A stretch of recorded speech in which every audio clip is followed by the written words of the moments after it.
use bill. Sir, it doesn't matter how we expand our nuclear energy matters, sir. 10 minutes. But how much we expand it? Sir, energy policy is not merely a question of megawatts or gigawatts, as you know, sir. It is a question of strategic autonomy, safety, accountability, and democratic control. Sir, nuclear energy, unlike any other sector, sits at the intersection of democratic civilian development and national security, sir. Decisions taken in this domain cannot be reversed easily, and hence, precisely the reason why this bill demands highest level of parliamentary scrutiny, sir. Sir, as you know very well, there are provisions in this bill which my other friends have also raised, especially the provision of limiting the liability of the private players. Sir, the moral question is, if profit is private, why pain is always public? Sir, here public pays, taxpayer pays, everybody pays, and the liability is capped for the private player. Sir, this liability capping is almost very similar to, sir, if you have a bridge and the bridge fails, then the contractor pays only half the amount or a certain cap, after which then it is taxpayers' money which has to compensate for all that. So, sir, there are major other issues that we have also raised, sir. It's the first time in Indian history this bill allows private companies to own and operate power plants. Sir, nuclear power plants. It opens the doors for joint ventures and foreign companies, so we have to be extremely careful, sir. So the government argues that these changes are necessary to meet India's ambitious nuclear capacity targets. Sir, we are also told that India needs around 100 gigawatts of nuclear power, but that actually deserves careful examination.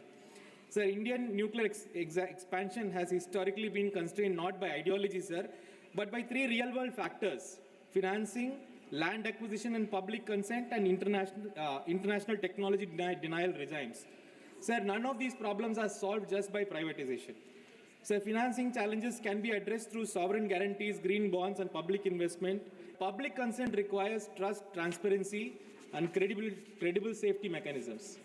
Trust that is harder to build when you have private players inside, profit-driven private players in this picture. Sir, what this bill does instead is to treat nuclear energy just like any other infrastructure sector, comparable to highways or telecom. Sir, this is a category error. Nuclear energy is not just another market. It involves radioactive materials, long-lived waste, and risks that no insurance market can actually truly price, sir. So energy security cannot be reduced to market efficiency alone. And I talked about the nuclear liability, and capping it to 300 STR is not at all accepted, sir. Around 3,900 crores. Sir, then we should ask this question: why now? As we had already pointed out, there has been tremendous external, strategic, and commercial pressures on the government to do this. So, in simple terms, sir, the government has yielded to these pressures, and especially to some friendly corporate houses. So let me be very clear, sir. India has always been a very strong player in this area, having a very good regulatory mechanism. But right now, this bill has put everything under a big issue. Sir, also we should remember how our indigenous capability planning for a nuclear sector has been compromised by this. So the Indian nuclear program is not merely an energy project. It is a scientific and under conditions of sanction, technological denial, and international isolation. Sir, actually what has happened, we know very well, sir. I don't have to go into the history of how all this came. India's three-stage nuclear program based on pressurized heavy water reactors using natural uranium, followed by fast breeder reactors, and ultimately thorium-based system. This whole ecosystem is now being affected by this particular bill, sir. So now what will happen, sir? One large-scale private participation is allowed, especially with foreign technology partnership. The entire logic of decision-making changes, sir. Private operators accountable primarily to shareholders. They will prefer imported proven reactor designs. All these new technology and systems will be coming, which will actually spoil our long-term planning for the nuclear sector, sir. So at the end of the day, we are going to be dependent on foreign reactor vendors, foreign spare parts, and foreign fuel assurances in a very critical sector, sir. Sir, and I don't have to even tell about the regulatory overstructure. The entire regulatory mechanism is completely compromised. The government controls the appointments, the government controls even the search committee. It is like the government, which is the primary promoter, is also the regulator and also the person who allows justice mechanisms. If there is something which is going wrong, people are not even allowed to file a complaint. Even the players, civil society, or anybody who is affected cannot go and complain about any issue regarding this matter. The government needs to approve who will make a complaint on these matters. I don't really understand what is this logic of putting a restriction on the justice mechanisms as such, sir. In fact, I really don't understand and also my friend Arun Nehru had talked about the effect this bill will have on the pricing of the electricity which comes out of these reactors. So, in fact, I have also seen the government has made a provision in this bill to actually regulate that price of this thing. So, the Honorable Minister will also have to explain why this provision was brought inside this bill of regulating the pricing, where the normal regulators are kept aside and it is a bill. Sir, I just want to conclude by saying, sir, this bill is basically, sir, what we are actually asking is, we are not against energy security, sir. We are not against all this. But the point is, this bill requires scrutiny. This bill requires clause-by-clause reading. So we request the Honorable Government to rewrite the bill with full liability, with proper independent regulation, with open courts and honest disclosure. Sir, no development is worth health issues in this country for its citizens. So my request is, please put the bill to stronger scrutiny for a committee, or please rewrite the bill again. Thank you, sir. Thank you. Shri Biren Singh ji. धन्यवाद sir. That's why I'm sitting here to just heard you. मैं सतत दोहन तथा उन्नयन नाभिकीय ऊर्जा द्वारा भारत परिवर्तन विधेयक 2025 के विरोध में अपना वक्तव्य देने के लिए खड़ा हूं। माननीय अध्यक्ष जी, यह सरकार निजीकरण के नाम पर देश की हर चीज बेचने पर तुली हुई है। हवाई अड्डे बिक गए, बंदरगाह बिक गए, सार्वजनिक उपक्रम बिक गए। अब इस विधेयक के जरिए परमाणु ऊर्जा जैसे अत्यंत संवेदनशील रणनीतिक क्षेत्र को भी अपने चहेते लोगों के हवाले करना चाहती है। यह नीति नीलामी, जहां राष्ट्रीय सुरक्षा, जनजीवन और भविष्य की पीढ़ियों की कीमत पर कुछ चुनिंदा कंपनियों को मुनाफा पहुंचाने के लिए जो है सरकार खुले तौर पर जनता की संपत्ति को निजी तिजोरियों में डाल रही है और इस सदन से केवल मोहर लगवाना चाहती है। तो सवाल यह नहीं कि सरकार यह क्यों ऐसा कर रही है, सवाल यह है कि अब देश की सुरक्षा भी जो है कि प्राइवेट लोगों के लाभ के लिए गिरवी रख दी जाएगी। माननीय अध्यक्ष जी, मैं जो अधिनियम आया है उसके धारा 3 और 7 की तरफ ध्यान आकर्षित करना चाहता हूं कि धारा 3 के अंतर्गत निजी कंपनियों को ऊर्जा संयंत्र का निर्माण, स्वामित्व और संचालन करने की अनुमति दी गई है और धारा 7 के माध्यम से लाइसेंस की शर्तें, अवधि और संशोधन का पूरा अधिकार केंद्र सरकार को सौंप दिया गया है। यह व्यवस्था परमाणु क्षेत्र में नीतिगत निर्णय से हटाकर प्रशासनिक विवेक के अधीन कर दिया गया है और इतना संवेदनशील क्षेत्र किसी भी स्थिति में लाइसेंस राज और नोटिफिकेशन राज से संचालित नहीं किया जा सकता। माननीय अध्यक्ष जी, हम आपका ध्यान अधिनियम के धारा 9 की तरफ ले जाना चाहता हूं। धारा 9 में अनुसंधान, विकास, नवाचार और लाइसेंस की छूट दी गई है।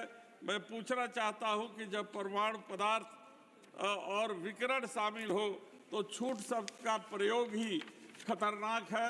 यह प्रावधान भविष्य में निजी संस्थाओं को नियामक निगरानी से बाहर प्रयोग करने का रास्ता खोल सकता है। अध्यक्ष जी, धारा 11 से 16 तक धारा 13 में ऑपरेटर की देनदारी सीमित कर दी गई है और धारा 14 स्पष्ट करती है कि सीमा से अधिक नुकसान की जिम्मेदारी होने पर केंद्र सरकार इसे उठाएगी। जैसे दुर्घटना निजी संयंत्र में हो, निर्णय निजी संपत्ति का कंपनी का हो, लेकिन भुगतान राज्य और देश की जनता करे, यह इसे रोका जाना चाहिए। न तो यह नैतिक है, न ही न्याय संगत है। हम आपका ध्यान जो है धारा 17 से 27 की तरफ ले जाना चाहता हूं, जिसमें परमाणु ऊर्जा नियामक बोर्ड की नियुक्ति, विस्तार, हटाने का अधिकार सब कुछ कार्यपालिका के अधीन है और धारा 25 के तहत सरकार कुछ भी गतिविधियों को नियामक के दायरे से बाहर कर सकती है, जबकि नियामक ही स्वतंत्र नहीं होगा तो सुरक्षा केवल कागजी बन के रह जाएगी। माननीय अध्यक्ष जी, धारा 28 से 31 के बीच में जांच, तलाशी, कार्रवाई की शक्तियां मुख्यतः केंद्र सरकार और उसके अधीन संस्थाओं को दी गई है। राज्यों और स्थानीय प्रशासन और स्वतंत्र विशेषज्ञों का कोई स्पष्ट भूमिका नहीं है, जो संघीय ढांचे के विपरीत है। माननीय अध्यक्ष जी, अध्याय 5 के धारा 32 से 46 के बीच में जो नीति निर्धारण, अधिग्रहण, अनुबंध के अन्वेषण, छूट और आपात शक्तियां, ये सब कुछ सौंप देती है और वह भी पर्याप्त संसदीय नियंत्रण के बिना। परमाणु शक्ति पर ऐसा केंद्रीकरण लोकतंत्र के लिए जोखिम है। अतः हम आपसे अनुरोध करते हैं अंत में कि परमाणु ऊर्जा का विस्तार आवश्यक हो सकता है, लेकिन निजीकरण बिना कठोर जवाबदेही के अस्वीकार है और कार्यपालिका का अत्यधिक नियंत्रण संवैधानिक संतुलन को कमजोर करता है और परमाणु सुरक्षा को बाजार तर्कों पर नहीं छोड़ा जा सकता। मैं सरकार से आग्रह करता हूं कि इस विधेयक को संयुक्त संसदीय समिति को भेजा जाए और बिना व्यापक चर्चा के इसे पारित न किया जाए। आपको बहुत बहुत धन्यवाद sir. Shri R Sachidanandam ji, R Sachidanandam. I rise to speak on the Shanti Bill 2025. The very name Shanti, meaning peace, immediately reminds us the irony embedded in this legislation. Much like Operation Smiling Buddha, this bill carries a name that suggests peace, while in reality it represents the absence of it. In fact, the name appears to symbolize not peace for the people, but the government's deep and continuing love for privatization. Honorable Speaker, sir, after repealing the Atomic Energy Act 1948, the Atomic Energy Act 1962 was enacted. Subsequently, this act was amended 3 times in a progressive manner. Each of these amendments gradually broadened the scope of the nuclear power generation, which was originally confined strictly to the central government. However, even with these amendments, the core principle remained intact, that atomic energy must be used solely for the welfare of the people of India. The atomic energy clearly ensures the nuclear power is the strategic national resource meant to serve people interest, national security, the people's welfare. Unfortunately, the proposed Shanti Bill 2025 departs fundamentally from this principle. This bill discloses the dangerous shift where atomic energy is no longer centered on public welfare, but it is being redirected towards corporate welfare, that is especially for Modi's best friend Adani. Honorable Speaker, sir, what is most alarming is that the sector, which was so far remained under 100% control of the central government, is now being systematically opened up to complete private domination. Commissioning of the first prototype fast breeder reactor at Kalpakkam by 2026 marks a major milestone in our 3-stage nuclear program.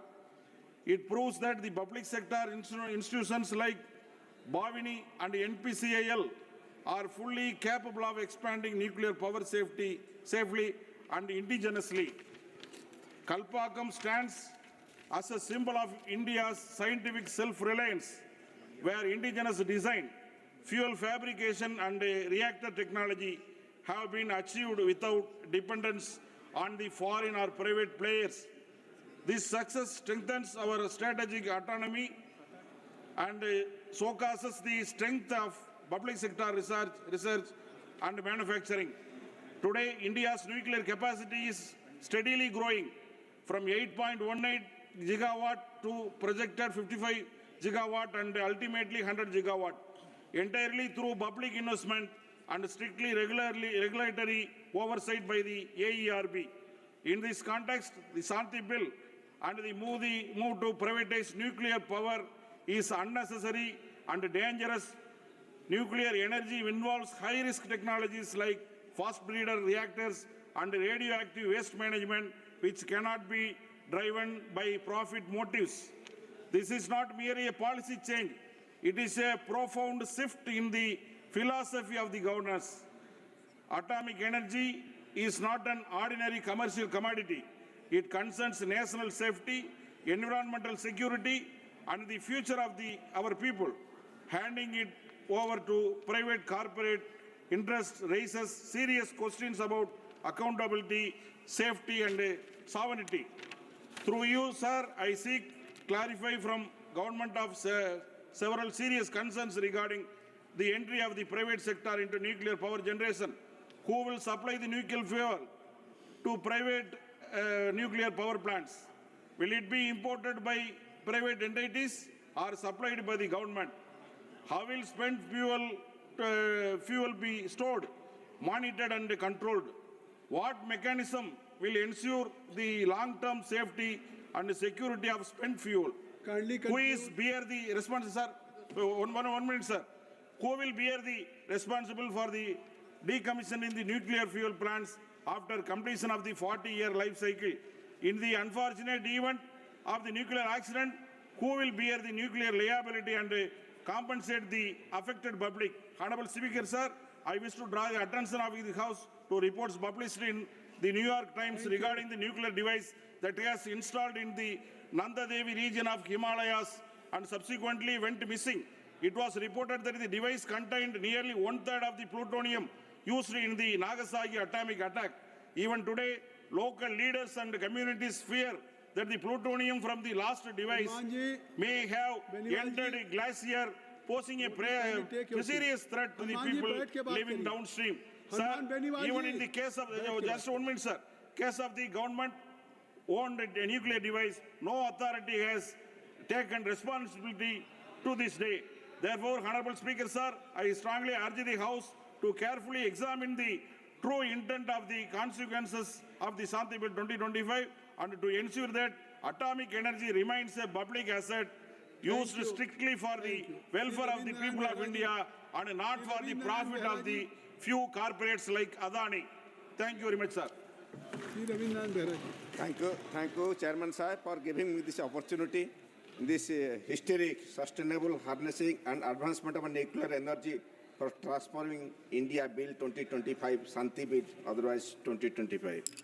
Manya Pradhan Mantri, I support the bill under the leadership of our Honorable Prime Minister Shri Narendra Modi ji.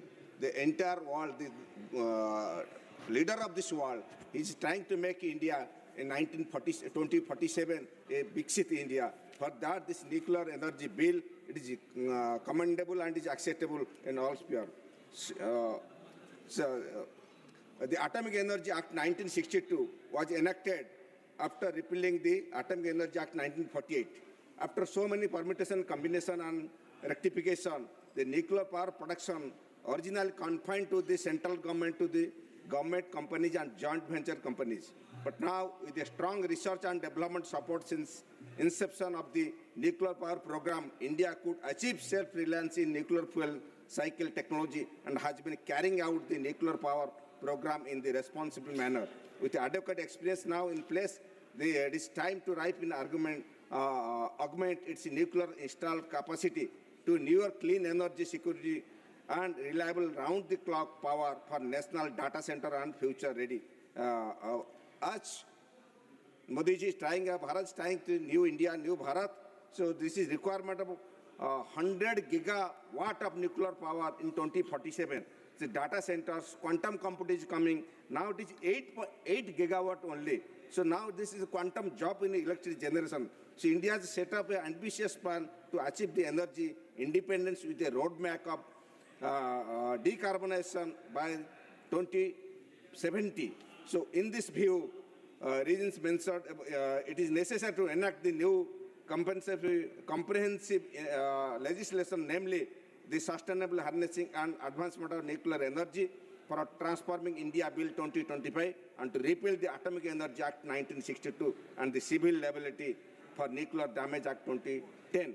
So the new legislation is aligned to achieve the objective of increasing share of nuclear energy in the total energy mix of India, facilitating innovation in nuclear science technology, expanded in the application for non-power application, and continue to honor India's obligation towards safety, security, safeguards, and total nuclear ability. So future of India is going to depend upon this. So basic purpose and points of this bill are that to provide, authenticate the persons specified in clause 3 of the bill for production of the nuclear energy and providing for the suspension and cancellation of such license and safety authorization in certain situations, to provide for regulation of application for nuclear and radiation technology in healthcare, basically healthcare, food and agriculture, industry, research and other non-power uses. So the future is AI, the future is EV and semiconductor. So this will definitely help this new Bharat. To exempt research development and innovation action from licenses, to provide for a pragmatic civil liability regime for nuclear damage, to confer statutory status to the Atomic Energy Regulatory Board, which is reorganized, to strengthen the implementation of security safeguards, the provide policy framework and quality assurance of smooth coordination of emergency preparedness and response. So the bill has a permits the Department of Government of India and company, joint venture, etc. to set up facilitation to undertake the activities specially in clause only under a license, a safety authentication. It further empowers the central government to reserve certain activities sensitive in nature under the exclusive control, because only government cannot do it, as 100 gigawatt of power is required. In government sector, you can go up to 50, as scientists have told. The next 50, it can by private sector handshaking. So the bill enables the Board of Regulating Manufacture, Use, Export, Import, Transport, Transfer, etc. of any radioactive substances and radiation generation equipment. The bill also empowers the central government to undertake exploration activities in uranium and other. As I have talked that you can have a private partnership or other. The exploration can be taken in ocean and other areas also. India can be self-sustained in international market. So bill provides making up application and also provides a grant of license and safety authorization by the central government and board, subject to terms and conditions laid down in the rules and regulations respectively. It further empowers the central government and board to refuse the grant of license. So it has a control over anyone taking the license. It can refuse, it can deny or also cancel it. It bills provides the grounds of suspension, modification, curtailment and duration of cancellation of license and safety authorization, and the actions of central government or board may take present to such suspension. So the bill also pursuant to carry out research development. As research development is a high-end topic, so handshaking with the private agency and other agency, research development takes a major role. So design and innovation of matter relating to nuclear energy and radiation for the peaceful use. And the bill provides duties of persons granted license fee and other things. And the bill also able to nuclear damage caused by nuclear incidents. So any damage in nuclear incident also it takes care occurring in nuclear installation as well as the nuclear installation occurring outside the nuclear installation involving nuclear material in the cost of carriage and before and after another operator has assumed the liability. So bill has various other activities also. The bill provides the circumstances under the operator shall not be able for nuclear damage, including where the nuclear damage is caused by nuclear incident. Engineer, if there is a natural Mr. Engineer, if disaster anybody on is any war. during his speech, between him and chair, you should not cross Okay. in future. Any nuclear disaster or civil war, so it will not Thank take you, care. Veraji. Kindly conclude. Only Kindly one minute. The bill imposes obligation on the operator to take out before beginning the operation of nuclear installation insurance policy and any such thing. So central government has control over this, any private agency, and I hope this bill will definitely create a new revolution in atomic energy sector. And for that, I demand also in my area, my Jaspur constituency, it is a steel capital of India. It is a mines and other lots of energy is required. If a nuclear energy station can be put in my constituency, I will welcome it. Thank you. Jai Jagannath. Sri Y.S. Avinash Reddy ji. So thank you for this opportunity, sir. Sir, before talking about the sustainable harnessing and advancement of nuclear energy bill, I would like to go one step back, sir. Sir, uranium is the primary fuel for nuclear energy, sir. My parliamentary constituency, Kadapa, has one of the highest uranium reserves in the country. Sir, Uranium Corporation of India Limited, UCIL, is running mining and processing plant at Tummalapalli village in my constituency from the last 18 years. Keeping in view of the national interest, our people from 6 villages have given their valuable lands to UCIL in spite of the knowledge of severe radiation risks because of uranium. Sir, yet the UCIL does not have any respect towards people, sir. They does not have any compassion towards their grievances. I have represented Honorable Minister also several times, sir, regarding hazardous chemical wastes at Tailing Pond, the need to shift Kotala village by providing R&R package. Yet no action is taken so far, sir. Sir, land acquisition issues and land loser quota jobs are still pending, sir. I request the government to create confidence and be liberal in addressing the grievances of our people, as they have sacrificed lands for a national cause and consented for uranium mining in spite of so many health risks, sir. Sir, coming to the merits of the proposed bill, sir, this bill provides long overdue regulatory clarity and institutional strengthening. Sir, by granting statutory backing and enhanced powers to AERB, the bill addresses a long-standing concern regarding the adequacy and independence of nuclear safety regulation in India. A clear licensing and safety authorization framework coupled with defined inspection and enforcement powers ensures that the expansion of nuclear energy is accompanied by robust safety and accountability mechanisms, sir. Sir, this bill promotes research, innovation and non-power applications of nuclear technology. Sir, coming to the risks, this bill has environmental and long-term risks for future generations, sir. Sir, while the bill talks about safety and waste management, it does not clearly mention how radioactive waste will be safely stored and monitored over long term. Nuclear waste remains dangerous for decades, even centuries, but the law does not clearly fix responsibility for environmental cleanup once plant stops functioning. Sir, there are no clear legal duties on who will pay for and manage long-term waste storage and land restoration.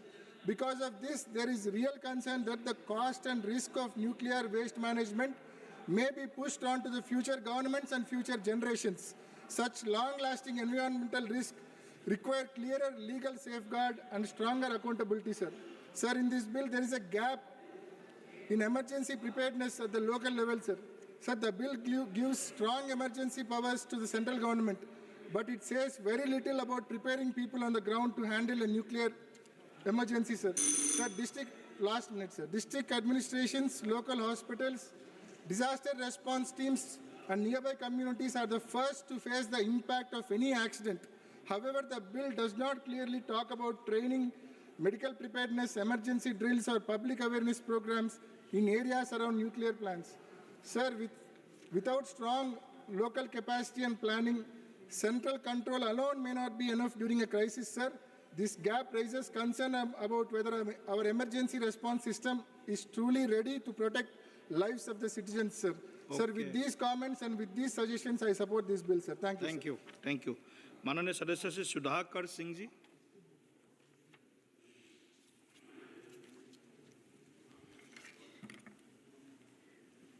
सभापति महोदय, भारत के रूपांतरण हेतु परमाणु ऊर्जा का संधारणीय दोहन और अभिवर्धन विधेयक 2025 अधिनियम पर विशेष चिंता व्यक्त करने के लिए यहाँ खड़ा हुआ हूँ, जहाँ पर परमाणु ऊर्जा अधिनियम 2062, 1986, 1987 तथा वर्ष 2015 में संशोधनों का निरसन के साथ वर्ष 2010 में व्यापक चर्चा और सहमति के आधार पर परमाणुीय क्षति के लिए, परमाणुीय नुकसान के लिए सिविल दायित्व और त्रुटि रहित दायित्व व्यवस्था के माध्यम से किसी परमाणुीय घटना के पीड़ितों को शीघ्र प्रतिकर के संदाय का नियमित किया गया था, उसका भी आज यहाँ निरसन होने की बात है।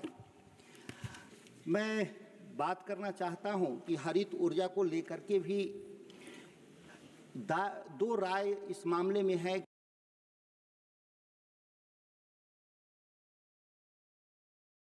कि यूरोप के कई विकसित देश परमाणु ऊर्जा से किनारा कर रहे हैं। खासतौर से जर्मनी अपने सभी पुराने परमाणु घरों को बंद कर दिया गया और वो एक वैकल्पिक हरित ऊर्जा की तरफ बढ़ना चाहते हैं। मैं विरोध में इस बात को नहीं कहना चाहता हूं, लेकिन ये जो दो राय है उसको सदन के सामने में रखना चाहता था। तो तीसरी बात एक बहुत महत्वपूर्ण बात है कि इस देश में जो संशोधन है, मैं कोई निजी क्षेत्र का विरोधी नहीं हूं, लेकिन क्रिटिकल एरिया में परमाणु बिजली घर के क्षेत्र में निजी क्षेत्र खोलने का क्या औचित्य है? क्या देश की सरकार यह मानती है कि हमारे पास पैसे का घोर अभाव है, हम बिजली घर नहीं लगा सकते, या टेक्नोलॉजी को लेकर के इनके भीतर की टेक्नोलॉजी हमारे पास नहीं है?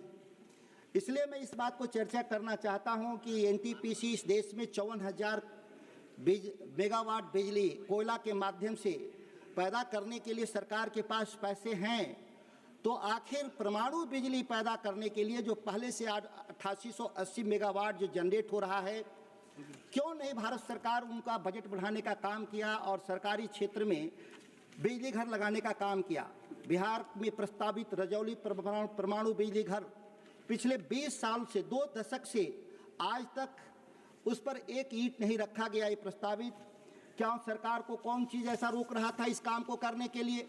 जब 8 से 9 हज़ार मेगावाट बिजली पैदा करने के लिए जब देश का कानून आपको रोक नहीं रहा था, तो फिर रजौली में बिजली घर लगाने से कैसे रुका? अगर पैसे का अभाव था तो इस देश में कोयला आधारित बिजली घर और पन बिजली घर कैसे लग रहे थे? एक कंट्राडिक्टरी यह एक स्टेटमेंट सरकार के द्वारा दिया गया इस विधेयक को के औचित्य पर, वो हम लोग के समझ के परे है। इसलिए मैं कहा कि इसका विरोध इसलिए भी नहीं है क्योंकि बिजली, परमाणु बिजली अगर पैदा ही करना है तो सरकार के नियंत्रण में क्यों नहीं बिजली पैदा होना चाहिए? क्योंकि यहाँ ड्यूडल टेक्नोलॉजी का इस्तेमाल होता है, जहाँ परमाणु बिजली पैदा करने में जो संबंधित जो यूरेनियम है, अगर निजी क्षेत्रों के जरिए कहीं से लीक हो गया, जो अभी भी हो रहा है, कई जगह पे बिहार में यूरेनियम पकड़े गए, देश के कई हिस्से में यूरेनियम पकड़े गए, जबकि ये टोटली गवर्नमेंट के कंट्रोल में है। जिस दिन निजी क्षेत्रों में चला जाएगा, ये सुरक्षा टूट जाने का खतरा। 1 मिनट सर दिया जाए, बिहार का सवाल है। मैं एक और बात कहना चाहता हूँ कि इस हरित ऊर्जा से देश के किसानों की भी चर्चा है, इसलिए मैंने बोला हरित ऊर्जा से जो पैदा होगा तो हरित ऊर्जा में हमको अभी केवल और केवल दिया जा रहा है सौर ऊर्जा, जो 8 घंटे हमको बिजली किसानों को मिलती है। बिजली विभाग ने अलग से फीडर बना दिया गांव के किसानों को कि 8 घंटा से ज़्यादा बिजली नहीं देंगे। क्या सरकार इसमें यह बात रिजर्व करेगी कि परमाणु बिजली से पैदा होने वाला 24 घंटा बिजली किसानों के लिए भी 24 घंटा उपलब्ध हो रहेगा? इसके लिए भी इसमें प्रावधान अगर करेगी तो बहुत अच्छा होता।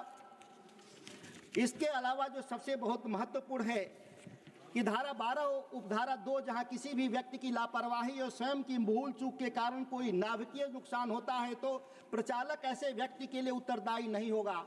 ये बहुत ही चिंतनीय विषय है कि कोई दुर्घटना हो जाएगा वो मानवीय चूक से, तो उसके आधार पे कंपनसेशन नहीं मिलेगा। ये बहुत अच्छी बात तो नहीं कह सकते। समाप्त कीजिए प्लीज। एक मिनट सर।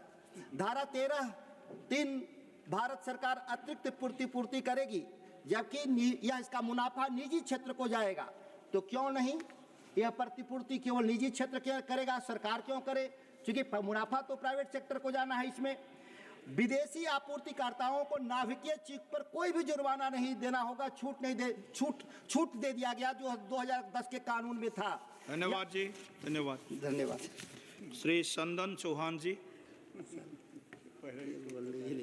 धन्यवाद सभापति महोदय। आज सबसे पहले परमाणु ऊर्जा क्षेत्र में अपना जीवन लगाने वाले होमी बाबा जी को याद करते हुए the sustainable harnessing and advancement of nuclear energy for transforming Indian bill 2025 शांति के बारे में आपने बोलने का समय दिया। मैं इसके लिए आपका धन्यवाद, आभार व्यक्त करता हूँ। मान्यवर, 2014 में भारत की परमाणु ऊर्जा क्षेत्र में 4.4 गीगावाट जो है कैपेसिटी थी। आज हम 8.8 में हैं 2025 के अंदर, और 2047 का विकसित भारत का संकल्प आदरणीय प्रधानमंत्री जी का जो है उसे पूरा करने के लिए 100 गीगावाट की आवश्यकता है परमाणु ऊर्जा की। इन ज़रूरतों को देखते हुए जहां थोरियम का बड़ा संग्रह भारत के क्षेत्र में है और पाया जाता है, वहीं इसे भारत के लोगों के कल्याण तथा अन्य शांतिपूर्ण प्रयोजन के लिए परमाणु ऊर्जा के विकास, नियंत्रण और उपयोग हेतु एक विधिक ढांचा प्रदान किया जा सके। इस बिल के आने के पश्चात परमाणु ऊर्जा अधिनियम 1962, 1986, 87 और 2015 में जो संशोधन किए गए, कहीं ना कहीं उनको ध्यान में रखते हुए मजबूती प्रदान करने का काम होगा। वर्ष 2010 में CLNDA जो civil liability for nuclear damage act है, उसके अंदर जो बदलाव किए गए, कहीं ना कहीं उन सभी चीज़ों को ध्यान में रखते हुए परमाणु घटना के पीड़ितों को शीघ्र प्रतिकर एवं उपलब्ध कराया जाए, ये अधिनियम में किया गया है। मान्यवर, वर्तमान विश्व परिस्थितियों को देखते हुए और भारत जैसी बड़ी आबादी जिसकी ज़रूरतों को पूरा करने के लिए लोकहित के अंदर ये बिल अति आवश्यक है। भारत पूरी जिम्मेदारी के साथ न्यूक्लियर एनर्जी का संग्रह, परमाणु ऊर्जा कार्यक्रम का संचालन, हमारे पास परमाणु अनुभव उपलब्ध है। यह समय भविष्य को तैयार करने के लिए और नए प्रयोग हेतु विश्वसनीय 24 घंटे विद्युत आपूर्ति क्षेत्र में परमाणु क्षमता को स्थापित करने और SMR जो हमारा जो है SMR स्मॉल मॉड्यूलर रिएक्टर्स के अनुसंधान के विकास हेतु, क्योंकि लगातार सरकार और आदरणीय हमारे मंत्री जी डॉक्टर जितेंद्र सिंह जी, उनका विजन इसमें ही दिखाई पड़ता है कि 2025-26 में 20,000 करोड़ का जो है निवेश किया गया था रिसर्च एंड डेवलपमेंट के लिए। 2033 तक कम से कम 5 स्वदेशी जो है डिज़ाइन के हमारे SMR जो है हम डेवलप कर लें, इसकी अति आवश्यकता है। मान्यवर, भारत 2070 तक डीकार्बनाइजेशन क्षेत्र में एक बड़ा लक्ष्य निर्धारित किया है। इसको पूर्ण करने में कहीं ना कहीं ये हमारा बिल मददगार साबित होगा। जीवांश ईंधनों पर निर्भरता कम करने, रणनीतिक ऊर्जा एवं इलेक्ट्रिक वाहन को अपनाते हुए ग्रीन हाइड्रोजन प्रोडक्शन हेतु 2040 तक दोगुनी होगी, जो पर्यावरण के लिए बेहतर होगा। मान्यवर, AI एक सुझाव आदरणीय पूरे सदन के सामने है। AI और न्यूक्लियर एनर्जी दोनों म्यूचुअल बेनिफिशियरी हैं और एक दूसरे से रिश्ता रखते हैं। जहां AI सेफ्टी और एफिशिएंसी न्यूक्लियर ऑपरेशंस में इंप्रूव करने का काम करेगी, वहीं AI की बढ़ती मांग को न्यूक्लियर पावर लो कार्बन ऊर्जा का स्रोत है। AI न्यूक्लियर लाइफ साइकिल को डिजाइन से लेकर डीकमीशनिंग तक मदद करने का काम करेगा। एनहांस सेफ्टी और monitoring, nuclear operation efficiency, maintenance, reactor design and full management, चाहे रिसर्च एंड डेवलपमेंट के क्षेत्र में हो, चाहे सिक्योरिटी और सेफ गार्ड के क्षेत्र में हो, हमेशा इसमें एआई की मदद ली जा सकती है। आप समाप्त कीजिए प्लीज। आजा मान्यवर, एक मिनट के अंदर खत्म कर। मान्यवर, यह बिल सुरक्षा का भी सुनिश्चित करने की गारंटी देता है, वहीं ऑपरेटर और आपूर्तिकर्ताओं की जिम्मेदारियों को स्पष्ट में विभाजन करने का काम करता है।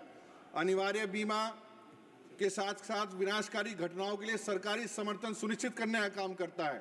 कन्वेक्शन और सप्लीमेंट्री कंपनसेशन के साथ साथ डाटा सेंटर्स के लिए हमारा बड़ा संरक्षण हो, उसके लिए भी यह अति आवश्यक है, और न्यूक्लियर वेस्ट मैनेजमेंट के लिए बहुत आवश्यक है। बहुत बहुत धन्यवाद। मान्यवर, 20 सेकंड में खत्म कर रहा हूं। अंत में मैं इतना ही कहना चाहूंगा, भारत को बेहतर भविष्य के लिए ये बिल पक्ष विपक्ष को साथ मिलकर इसका समर्थन करना चाहिए, और यह बिल जहां शांति का रास्ता दिखाता है वहीं शक्ति का अभ्यास करना सिखाता है। आपने बोलने का मौका दिया, मैं इसके लिए धन्यवाद और आभार व्यक्त। धन्यवाद। श्रीरामा Prasad ji.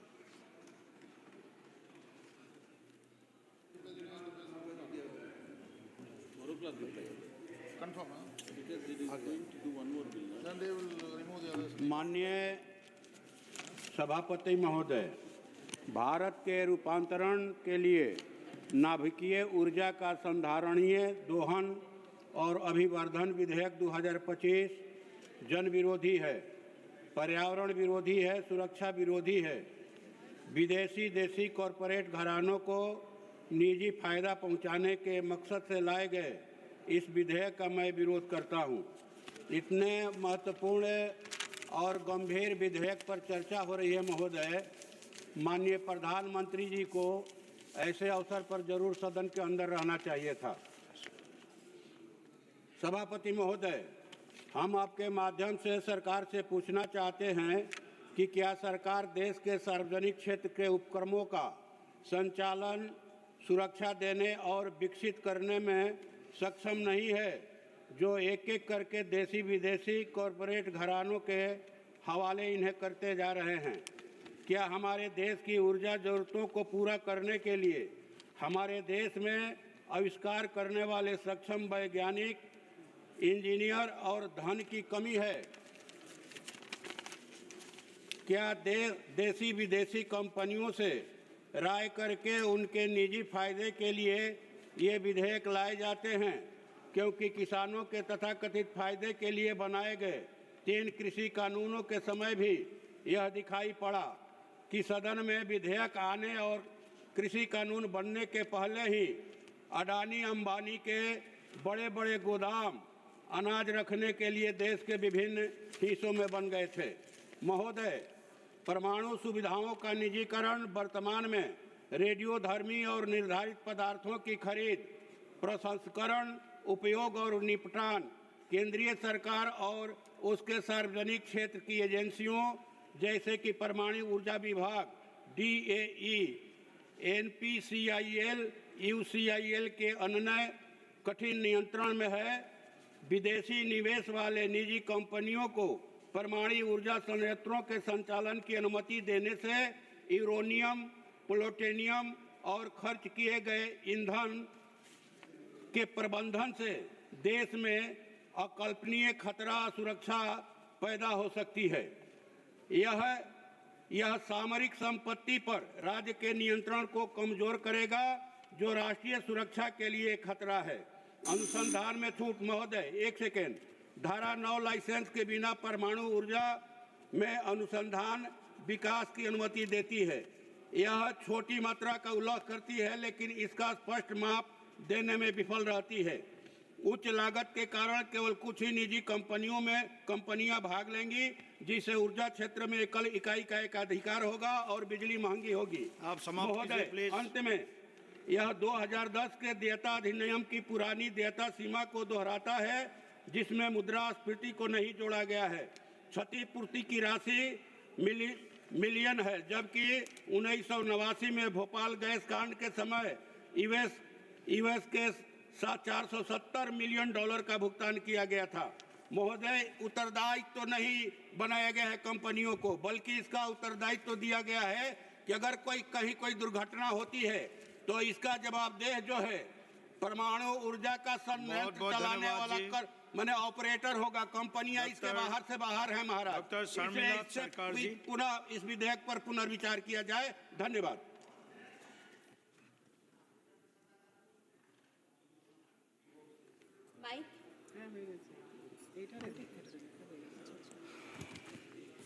Thank you, sir, for the opportunity to speak on an important bill, that is Shanti Bill 2025. On behalf of my party, All India Trinamool Congress, I stand to oppose the bill because of excessive privatization of a key sector. Sir, for decades, India treated nuclear energy as a strategic public responsibility, not because of ideology, but because of scale of risk. Nuclear power is not an ordinary sector. A single failure has consequences that last for years and generations. The bill is called Shanti, but it has done nothing than wreck the mental peace of Indian citizens. Clause 3 of the bill opens Indian nuclear sector to private companies and joint ventures. According to this bill, private firms can engage in fuel cycle activities, equipment manufacturing, power generation, and plant operation. The bill dismantled the principle that India stood for decades. This is not reform. This is just privatization without any accountability. The current disaster, that is the aviation sector, is an example of operation of monopoly in the skies. The government has bent rules, even suspended the flight duty time limitation rules, which are meant to ensure the safety of pilot and passengers. With this bill, there is no guarantee that rules will be conveniently bent or suspended to benefit some companies. Another problematic domain is the new bill to remove an earlier provision under right of recourse. This also has been removed in this current bill. Why? Why are you so anti-people, sir? Let me tell you. Because your foreign friends asked you to remove this. That's why. The bill limits liability of rupees 1 crore in case of severe breach. Sir, they have put an amount of 1 crore on the lives of humans. This is the true face of BJP. BJP can put a cost of 1 crore on Indian citizens. The maximum liability of the operator has been fixed at rupees 3,000 crore. Does this account for inflation, sir? Or long-term effect of nuclear accident? Almost 40 years ago, after the Chernobyl nuclear accident, studies has reported that cancer, infertility, cardiovascular accident, and so many birth defects, so many things have been has been happening for more due to the damage to the DNA. Please. Sir, just a minute. Sir, I want to remind this House that in 2010, under the UPA government, brought an amendment to the civil liability for nuclear damage bill. The BJP called the government a sellout. What is doing now? BJP is being a sellout, sitting on Bengal's right. You are sitting on Bengal's 2 crore dues. Sir, Banglar 2 কোটি টাকা আটকে রেখে natural ডিজাস্টারের 43,500 টাকা আটকে রেখে এবং সমগ্র শিক্ষা অভিযানের 19,000 কোটি টাকা আটকে রেখে এটুকু প্রমাণ করেছে। হ্যাঁ বলছি, আটকে রেখে এটুকু বলেছে বাংলা বিরোধী এখন এই বিল এনে প্রমাণ করতে চাইছে যে তারা ভারতীয় নাগরিকের বিরোধী। তো সেই জন্য আমি sir, though the bill is important but I oppose the bill and I demand the bill should be sent to a standing committee. Thank you, sir. Vamsi Gaddamji. Yes. Sir, I thank you for this opportunity, sir. So I want to first start off by saying, very unfortunately, this bill is named Shanti Bill, sir. It's cameras. Camera. Without camera, no talking, sir. Sir, This, Camera, sir, camera. sir, this bill has been named the Shanti Bill, sir. मेरे हिसाब से ये bill तो एक अशांति bill होना चाहिए, sir, because the points that are raised in this bill are very dangerous to the safety of our country, sir. So I want to raise a very important point. This government is showing no accountability, no responsibility, no answers to any issue that is happening around the country, and they are ultimately facing no consequences. Why I'm raising this, sir? You talk about the recent attacks on our country, be it the Delhi terror attacks. Nobody talks about this subject. We all saw Rahul Gandhi ji raise that after Operation Sindoor, what is the government going to do when there is a next attack that is going to happen on our country? Unfortunately, nobody talks about this. When we try to raise it, there's no time allocated to that. When we talk about unemployment issues, the government doesn't take any responsibilities. They promised 2 crore jobs per year since the last 11 years. Nobody talks about that. You talk about Indigo crisis, there is no accountability on that. The government is encouraging private players. When Indigo makes 7,000 crores profit and Air India makes 10,000 crores losses the same years, the government doesn't talk. The rupee devaluates, the government doesn't talk. So why I'm raising all these important issues is, when this government introduces a bill like the atomic bill, removing the liability from the suppliers, who is going to be liable when an accident or an incident happens in the nuclear space, sir? So we have to understand the biggest disastrous change is the change to the civil liability law. If you are so confident that there are not going to be any accidents, there are not going to be any nuclear incidents, I've heard some of the members say that we are very safe, there's no incident going to happen, then why is this liability law being removed, is my question to the Honorable Minister through you, sir. So when we talk about France, Russia, China, South Korea, all of them are state-owned and government-owned, sir. Who will be responsible is the biggest question that comes when we talk about this bill. The government is passing this bill to put national security, national defense in the hands of private players, sir. I want to ask, what is it that the people have given mandate for? And are the people okay when we take such draconian decisions in putting such power in the hands of few private players, sir? So we all know, Honorable Member Manish Tiwari ji has rightly raised, when Adani has shown interest to enter the nuclear space, within a month, this bill is put up, sir. Is it a pure coincidence? Or are we repeatedly doing the same mistakes that were done in the last 10 years? Sir, we have to learn from history. We always keep looking at the mistakes that our predecessors have done, and we have to take forward-thinking actions. We have to take decisions which impact our children of the future for the better. But unfortunately, sir, this Shanti Bill is all about risk. And it's not about if it will happen, sir. It is about when it will be happening. And when such an untoward incident happens, if everything is safe, if everything is diluted, the liabilities are diluted, the nuclear danger, the nuclear incident does not care about intention, sir. It does not care if it is a private player that is owning the nuclear plant or it's a government player that is owning the nuclear plant. Radiation does not behave like a gas tragedy or a water tragedy, sir. It does not leak or does not disappear. We have to think about the children of the future. Radiation is zameen mein bas jati hai, sir.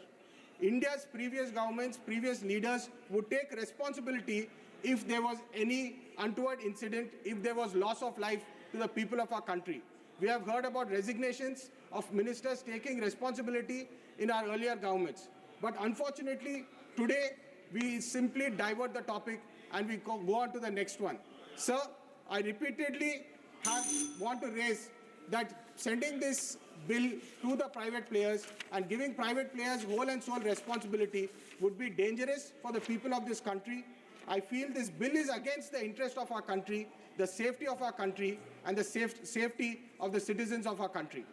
Privatization of nuclear power has failed repeatedly globally, and I urge this government to rethink its decisions, to have some liability on the private players and the suppliers in order to ensure safety and the security of our country.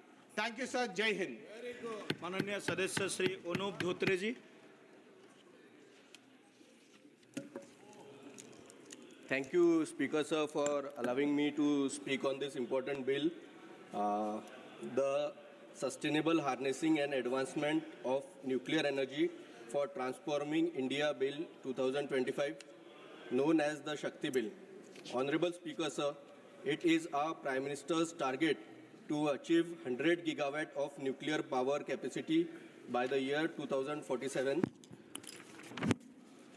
It has been observed in cities like Delhi, located near thermal power plant, experience nearly 30 to 40% of the total pollution due to emissions from coal-based thermal power plants.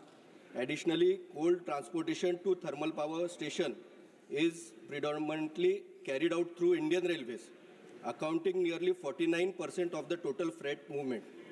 This heavy reliance on coal freight occupies a substantial portion of Indian railway capacity, leading to constraints on passenger train services and the movement of other essential goods. Sir, nuclear power today is no longer merely a source of electricity, it is a strategic national asset. During 2024-25, India generated 56.68 billion units of nuclear electricity, thereby preventing an emission of 56.68 million tons of carbon dioxide in a single year, which was one of the lowest life cycle greenhouse gas emissions. Nuclear energy strongly supports India's commitment in achieving net zero emissions by 2070. Nuclear reactor produce hydrogen by using methods such as electrolysis and advanced thermochemical cycles or hybrid methods. Hydrogen is fuel of automobile industry with zero emissions. Sir, nuclear power also is cost-effective and commercially viable. Some of the cheapest electricity in India today is generated by nuclear power plants. The Tarapur Atomic Power Station Unit 1 and 2 generate electricity at less than 1 rupee, which is highly competitive. Moreover, our nuclear power operator, NPCIL, is AAA rated company, consistently earns commercial profit, clearly dispelling the notion that nuclear power in India is not an economically viable option. However, the cost of establishing a nuclear power plant in India is approximately 20 crores per megawatt.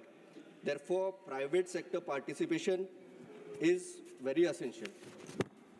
Sir, the bill replaces outdated legislation with a single, comprehensive and future-ready framework. It strengthens significantly our regulatory oversight, rationalizes civil liability provisions, enable responsible participation with fully safeguarding national interests. It establishes a strengthened Atomic Energy Regulatory Board, which clearly defines power for licensing, safety authorization, inspection, enforcement, emergency response, and public outreach, thereby ensuring transparency and enhancing public confidence. Sir, the BARC has developed TAG24, which stands for Trombe Akola Groundnut 24, a popular and high-yielding groundnut variety through mutation and recombination breeding at its Trombe facilities. This variety was developed by crossing mutant derived from Spanish improved groundnut variety and was achieved in collaboration with Dr. Panjabrao Deshmukh Krishi Vidyapith PDKV, the Agriculture University serving my constituency Akola. This was a successful collaboration and stands a fine example how nuclear science and agriculture research can directly benefit farmers at grassroots level. Sir, I would like to also draw your attention Baba Atomic Research Center in field of agriculture applications. BARC has developed irradiation technology that significantly enhances the shelf life of agronomical as well as horticultural crops through controlled use of radioactive sources such as cobalt-60. This technology helps reduce post-harvest losses, improves food security, and increases farmers' income. I therefore request necessary enabling provisions and supportive amendments to be incorporated in the bill to promote wider application of such nuclear and radiation-based technologies in agriculture, which would be of immense benefit to the farmers. In conclusion, sir, I support this bill.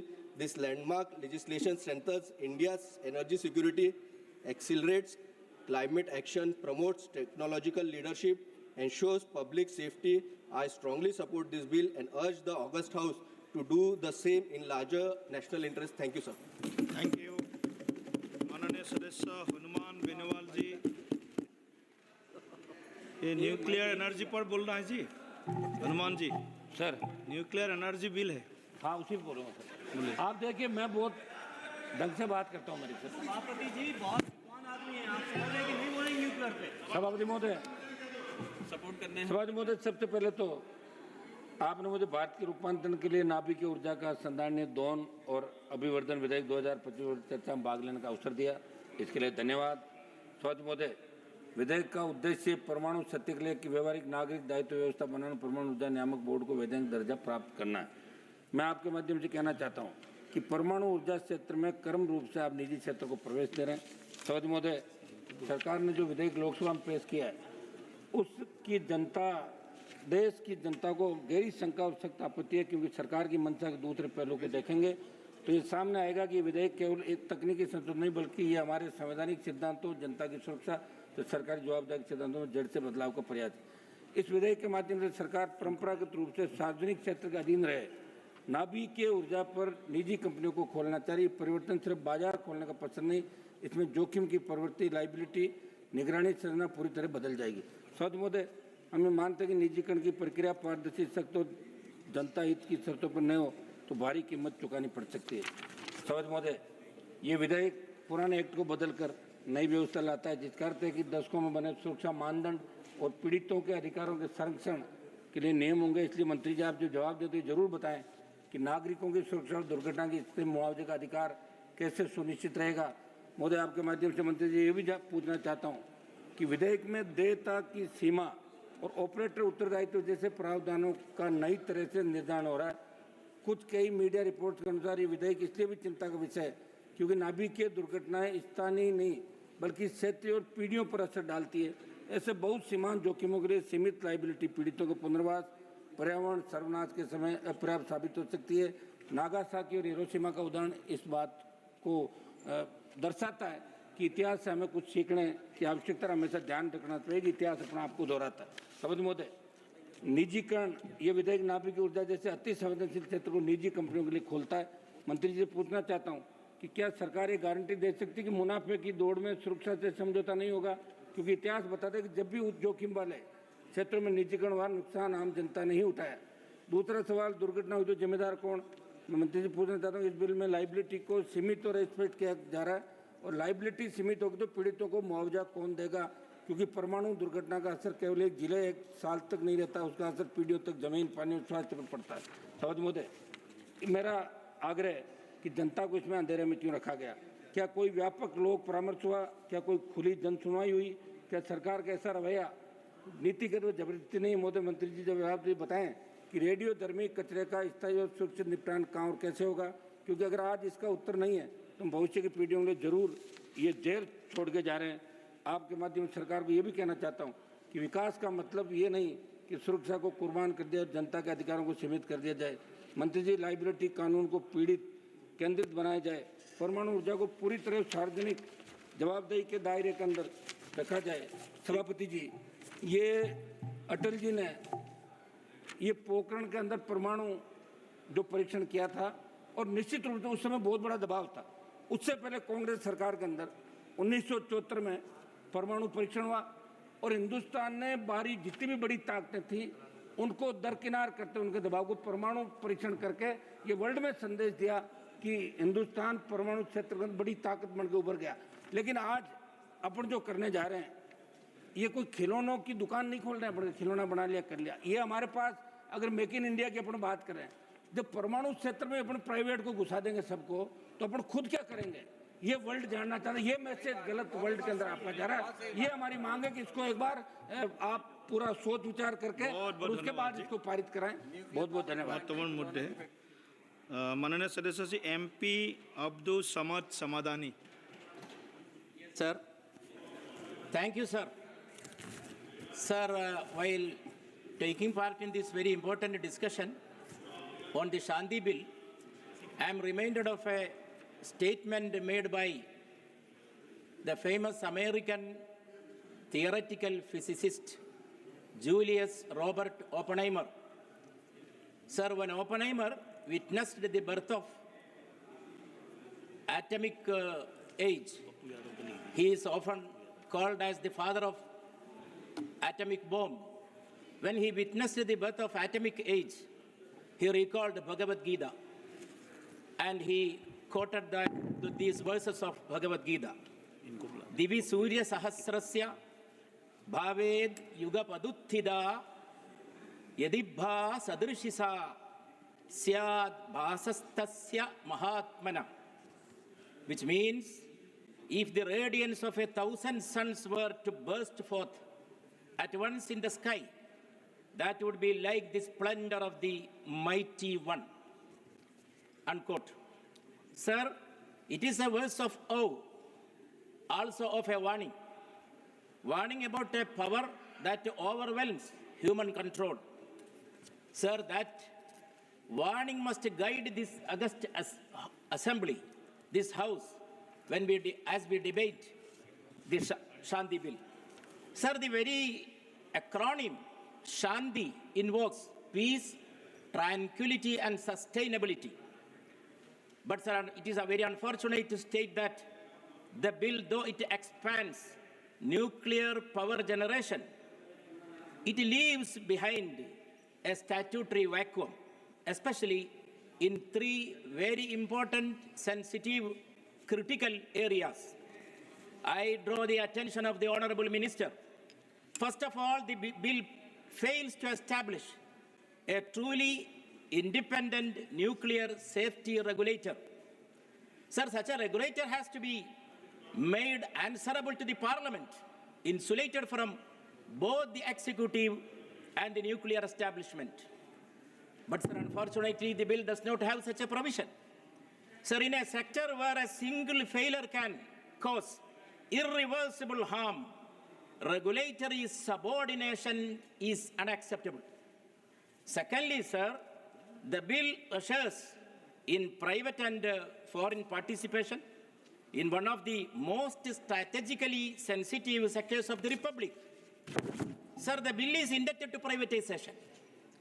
And sir, handing over such a sensitive area, sensitive domain to the corporate interests. Nuclear power is not an ordinary power source. It is inseparable from national security, public safety, and intergenerational responsibility.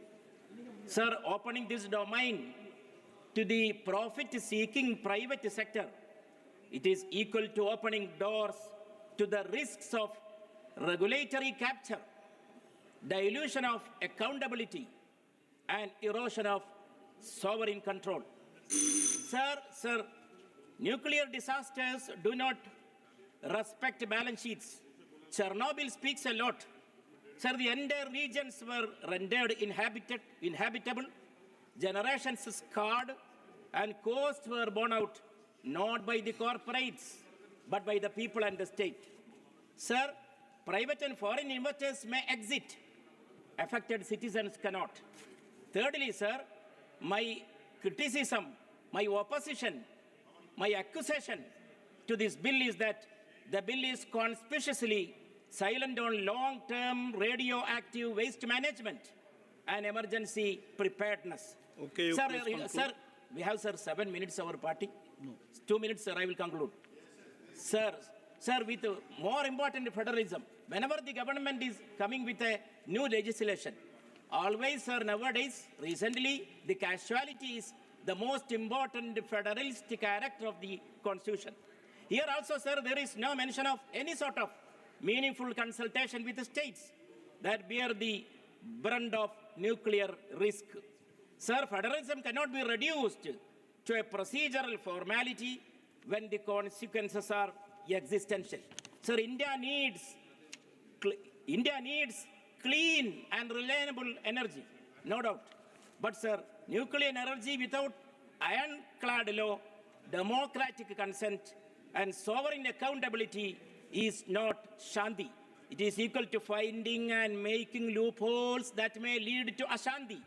It is a gamble with the lives of the people. Sir, in the bill, in the title, it is said that it is for transforming India. I would like to get an answer from the Honorable Minister, transforming which kind of India? Whose India? And also the bill is, sir, in the introduction, it is stated for the welfare of the people. Welfare of which section of the people? I can't understand. So, sir, for these reasons, I strongly oppose this bill. Thank you, sir. Thank you so much. Shri Pappu Yadav ji. सभापति महोदय, बहुत बहुत धन्यवाद। मेरा सीधा सरकार से है। सरकार संसाधनों के मालिक नहीं है, वो ट्रस्टी होते हैं। इस बात का ख्याल रखिए।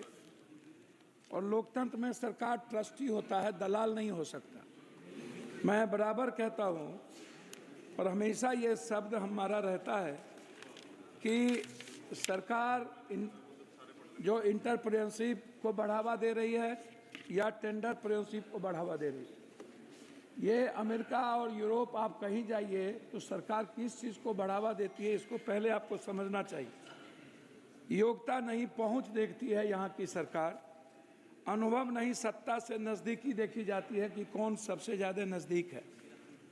मैं इसीलिए यह बात कह रहा हूँ कि बार बार ये सवाल उठता है कि संसाधनों का असली मालिक भारत का हर नागरिक है, कोई कॉरपोरेट नहीं हो सकता। वही कंपनी, वही समूह, वही चेहरे। इन संसाधनों पर नियंत्रण तो यह केवल आर्थिक नहीं बल्कि नैतिक प्रश्न भी सवाल है। मैं सरकार से मेरे सीधे सवाल है, क्या सभी टेंडर में समान प्रतिस्पर्धा हुई है? क्या एमएसएमई, स्टार्टअप और क्षेत्रीय कंपनी को मौका मिला है? क्या हर सेक्टर में वही कंपनियां सबसे योग्य थी? इस टेंडरप्रेन्योरशिप की सबसे बड़े लाभार्थी वही दो कॉरपोरेट समूह क्यों दिखते हैं? प्रतिस्पर्धा नहीं, पूर्व निर्धारित विजेता तय क्यों हो जाता है सरकार के द्वारा? और अनुभव नहीं, सत्ता से जो नज़दीकी वही क्यों बन जाता है? अगर हर नीति का लाभ कुछ इन्हें गिने लोगों तक सीमित रह जाए तो देश में पूंजीवाद नहीं, कॉरपोरेट साम्राज्यवाद को पैदा करेगा। मैं हमेशा से एक बात पर्यवेक्षक हूं, क्या बिना भरोसेमंद बिजली के डेटा सेंटर संभव है? एक बात हमेशा ख्याल रखिएगा कि जनाब, अमेरिका की कुछ चीजें मैं आपको बताना चाहूंगा। एसएमआर बनाम अन विकास, संक्षिप्त तुलना, कोयला, उच्च प्रदूषण, कार्बन दायित्व, लॉजिस्टिक निर्भरता, सौर ऊर्जा, स्वच्छ लेकिन अनियमितता, भूमि गहन, एसएमआर, 24/7 बेस लोड, कर्म भूमि, कम कार्बन, औद्योगिक और डिजिटल विकास के लिए उपयुक्त। भारत के पास विश्व का लगभग 25% थ्योरियम भंडार है। भारत की 3 चरणीय परमाणु नीति, यूरेनियम आधारित रिएक्टर, प्लूटोनियम आधारित रिएक्टर, थ्योरियम आधारित रिएक्टर, एसएमआर में ईंधन रिफ्यूलिंग अंतराल 5 to 10 वर्ष into 7। वैश्विक संदर्भ, अमेरिका, यूके, कनाडा, फ्रांस ने एसएमआर को राष्ट्रीय ऊर्जा रणनीति में शामिल किया। यूरोपीय संघ ने परमाणु ऊर्जा को ग्रीन टैक्सोनॉमी मान्यता दी। अमेरिका में एसएमआर को डेटा सेंटर और एआई इंफ्रास्ट्रक्चर से जोड़ने की नीति बनाई। मैं चाहता हूं कि बिहार एवं पूर्णिया के लिए सीमित भूमि उच्च संभावित मांग 4-6 एसएमआर यूनिट पुल 1.5 GW, औद्योगिक क्लस्टर को अस्थिर बिजली, डेटा सेंटर हब की स्थापना, स्थानीय रोजगार और निवेश। इसमें एसएमआर को राष्ट्रीय ऊर्जा नीति में बेस्ट लोड पावर के रूप में मान्यता आप में नहीं है। बिहार को एसएमआर पायलट राज्य के रूप में प्राथमिकता और पूर्णिया को एसएमआर आधारित औद्योगिक एवं डेटा सेंटर हब के रूप में विकसित करना। बार बार मैं इस बात पर बल देता हूं, मैं विरोधी नहीं हूं, कोई भी विपक्ष आपके विरोधी नहीं। डेटा तकनीकी और दूरदृष्टि से बनती है। एसएमआर कोई विकल्प नहीं है, औद्योगिक और डिजिटल भारत की अनिवार्यता है। इसीलिए इसमें मैं आपसे रिक्वेस्ट करना चाह रहा था और इसी बात पर कि अनियमितता ऊर्जा स्रोत से उच्च स्तरीय डिजिटल इंफ्रास्ट्रक्चर संभव नहीं है, जैसे small modular reactor ASMR, SMR क्षमता 50-300 MT प्रति यूनिट 7, न्यूक्लियर पावर के कैपेसिटी फैक्टर 90% से अधिक 8। इसके लिए SMR हेतु भूमि आवश्यकता सोलर की तुलना में लगभग 1.10 या उससे कम 9, परिचालन जीवन 60-80 वर्ष 8, कार्बन उत्सर्जन परमाणु ऊर्जा 12G CO2 NKWH, कोयला लगभग 820G CO2 KWH 01। ये मैं लास्ट कर रहा हूँ अध्यक्ष महोदय, मैं हमेशा से कहता हूँ कि पूर्णिया को एक औद्योगिक हब बनाया जाए, डेटा सेंटर, परमाणु ईंधन को लेकर भ्रम न फैलाया जाए। मैं लास्ट कर रहा हूँ। मेरा आपको है कि ऊर्जा सुरक्षा डर से नहीं दृष्टि से चलता है। आप डर से मत चलाइए। मैं लास्ट कर रहा हूँ, 1 मिनट। उमास भाई पटेल लास्ट प्लीज। चिंता जो है दुर्घटना प्लीज कंक्लूड सर। स्थानीय जनता की समिति निजी क्षेत्र की भूमिका, थैंक यू सर। एक माइक और माइक। ये सबसे इम्पोर्टेंट। माननीय अध्यक्ष महोदय, मैं शांति विधेयक पर अपने विचार रखने के लिए खड़ा हुआ हूँ। ये विधेयक भारत के परमाणु ऊर्जा क्षेत्र का निजी क्षेत्र के लिए खोलने का प्रस्ताव करता है, जो सरकारी एकाधिकार को समाप्त कर प्राइवेट कंपनियों की भागीदारी की अनुमति देगा। भारत के परमाणु कार्यक्रम के संस्थापक डॉक्टर होमी भाभा जी ने एक बार कहा था कि अविकसित देशों के पूर्ण औद्योगिकरण हमारी सभ्यता की निरंतरता और उसके आगे के विकास के लिए परमाणु ऊर्जा केवल एक सहायक साधन ही नहीं बल्कि एक अनिवार्यता है, और परमाणु ऊर्जा के उपयोग का ज्ञान मानव इतिहास के एक नए युग का प्रतीक है। इस विधेयक के माध्यम से हम उस दृष्टि को साकार करने की दिशा में कदम बढ़ा रहे हैं, लेकिन सावधानी पूर्वक।